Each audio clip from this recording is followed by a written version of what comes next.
Hi everybody, it's Mark Shellshear. This is the Mark Art Show coming to you from Galleria de las Islas in Metro Manila, Philippines. And I'm sitting in my office this morning. I thought I would sit down today and talk to you. I've been a bit agitated about things in the last week. And I thought just recap a couple of those things.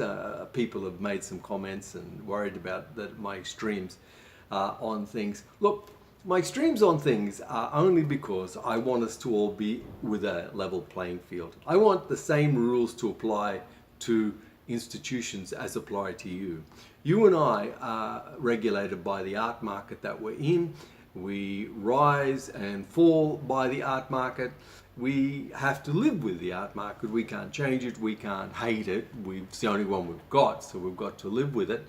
And the art market, says what's going to be popular and what's not going to be popular, and that's done through sales. Now, we all agree that something that sells well doesn't actually have to be great art. But let's work on the principle that it's popular and that's why it sells, and that's the way art works. And you and I have to deal with that. Now, the thing that I'm against is the grants that are given for people to do installation work and things like that within these institutions, which has nothing to do with the art market. And please understand that. They have nothing to do with the art market. They don't even really have much control over the art market, except that they think they do, and they have all these pompous remarks that they make at us, and they put these things up that are not art and call them art, and we are supposed to accept it as artists. And I say, no, we don't. So at this breakfast meeting I was talking at this morning, I was saying that we've got to understand the difference between, art and art, what they're trying to sell us as art. Now, let's deal with installation things. There's some installation work that I really love, and that's like Japanese gardens. I really love Japanese gardens, and to me they are really installation work and very sculptural in what they do. And the love and the care and the tenderness that goes into producing those gardens is quite phenomenal. Now, this is the question I've got. These installation pieces we see within these institutions, would they happen if the institutions didn't pay the money for them to happen? Let me explain. You and I, we're artists. We paint, we create, we do sculpture, we do write, we do all different things in the arts. We do it because it's a passion, because it's a calling. We do it because we love what we do. And the majority of us, most of the time, don't get paid for most of the art that we produce. Now, even the artists that listen to me and hear what I say, some of them are selling a lot of work and some of them don't sell any work, and then there's all in between. And we all accept that as being part of the art business and the art market. We mightn't like it, but we've got to accept it because that's the market. So if you paint and you're not selling, do you stop painting and say, well, I'm not going to paint another painting until they give me some money to paint a painting? No, you keep painting. Why? Because it's a passion, it's a calling.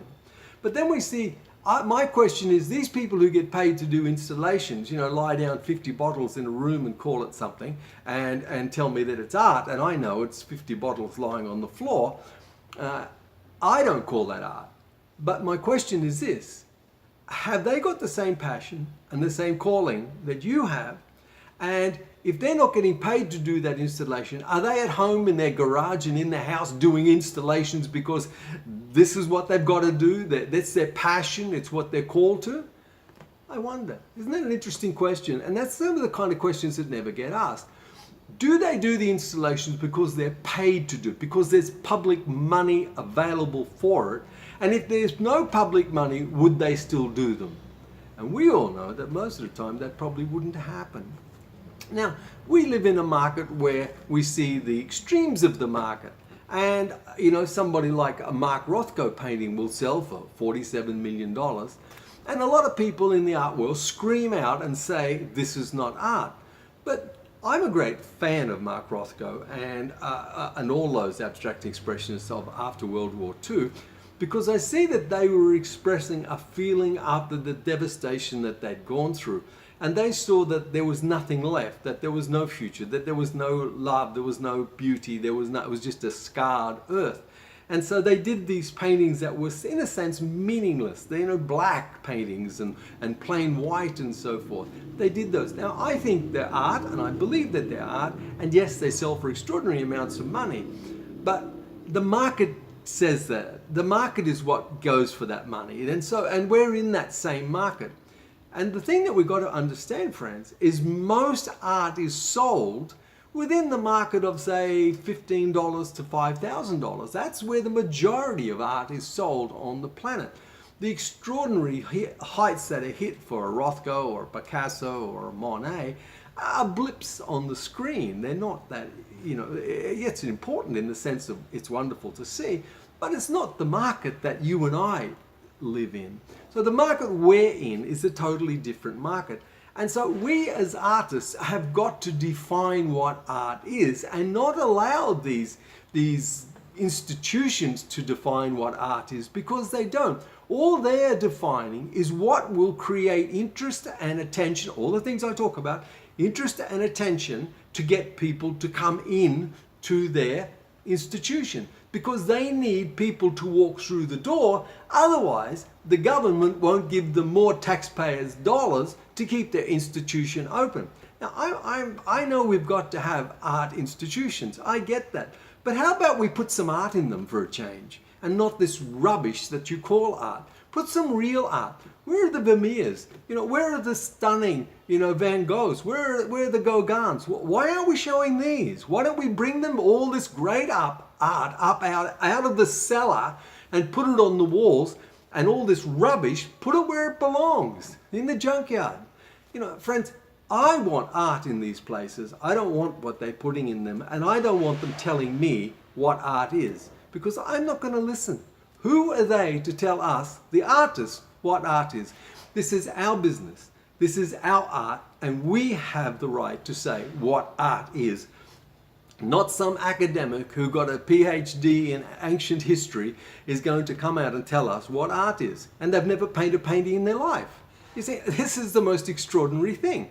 In any other industry, we wouldn't listen to somebody who hasn't done it. But in this industry, we do. Why? Because they sound intelligent. And like I said, sound intelligent, because most times we don't understand a damn thing that they're saying. So, friends, I don't want to rant on about this forever. This is going to be the end of it for me. Oh, well, me. It could happen again next week if something upsets me enough. But I just want to be able to say that art is for the artist. And you and I, as artists, we need to say what art is. And if we don't agree with what these institutions say, stop being silent. Send off an email. If one email goes to an institution, they say it's a crackpot. If 1 million emails go to an institution, they change. And that's the truth. They will change. This is not about art. This is about people walking through doors and paying dollars to go and see the extreme, the exhibition, the profane, and all of that. It's not about art. So don't think it's about art, because it's not. It's a dog and pony show. It's vaudeville. It's Disneyland. It's a magic act. It's just to get the crowds in the door, because they wouldn't go otherwise, because they're boring places. And they have to do this to get people to come. And that's the tragedy of it all. And it's like a race to the bottom. And they won. It's a race to the bottom that they won. And we're all looking at them. And honestly, they are the emperor. They got no clothes on. And they just haven't realized it yet. Artists, it's time that we took back what belongs to us. Artists create art. Artists say what art is, not people who don't create art. I'll leave it there for today on a Saturday. You guys have a wonderful weekend. I've got a big weekend coming up, the auction today. A lot of things happening here. Great things happening in the future, which I'm looking forward to talking to you all about. I just want you to go forward and have a fabulous day. Remember to be kind to people, look after people. There's hurting people out there. Let's reach out and touch them. Have a wonderful day. I look forward to the day when I see you in your studio. I'm going to talk to you on Monday. Ciao.